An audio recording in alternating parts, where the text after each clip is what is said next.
Horror कहानियाँ थी। चुड़ैल पार्ट 1। ऊंची ऊंची पहाड़ियों और घने जंगल से घिरा हुआ भैरवगढ़ गांव काली पहाड़ी के ठीक पीछे था।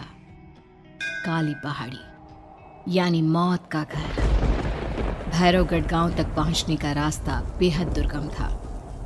लगभग 24 घंटे घने तूफान और तेज हवाओं की वजह से वहां के वीराने माहौल की कहानियां लोगों के दिलों को दहला देती थी। ऐसे बहुत कम लोग थे जो भैरवगढ़ गांव तक जाने की हिम्मत करते थे। लोगों का कहना था कि इस गांव के आसपास बुरी आत्माओं का साया मंडराता है।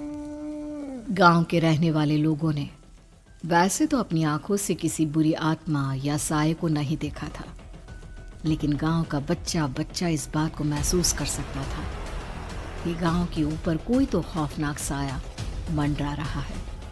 और उसकी वजह ये थी कि उस गांव में जैसे ही कोई लड़का 18 साल का होता, उसके 18वें जन्मदिन की रात ठीक 12 बजे अकस्मात उसकी मौत हो जाती। हर बार ये मौतें बड़े ही रहस्यमयी ढंग से होती और इस बार सरपंच सुमेर के बेटे को 18 साल होने में अब बस 15 दिन बाकी थे। अजी सुनते हैं, हमारा बेटा भी कुछ दिन बाद 18 साल का हो जाएगा। कहीं वो डायन उसे भी खा गई तो। कैसी बातें कर रही हो?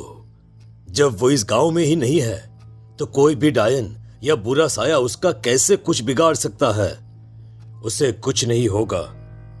हाँ जानती हूँ, आपने उसे पढ़ाई के बहाने इस गांव से बाहर निकाल शहर भेज दिया है, लेकिन ये भी तो सच है ना कि वो बार बार यहाँ आने की जिद करता रहता है।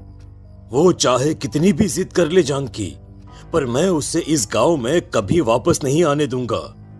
मैं नहीं चाहता कि गांव के दूसरे लड़कों की तरह मेरे बेटे की भी अजीबोगरीब ढंग से मौत हो जाए। कभी कभी तो लगता है कि हम सब गांव वालों को हिम्मत करके अपने गांव को इस बुरी आत्मा से छुड़वा लेना चाहिए।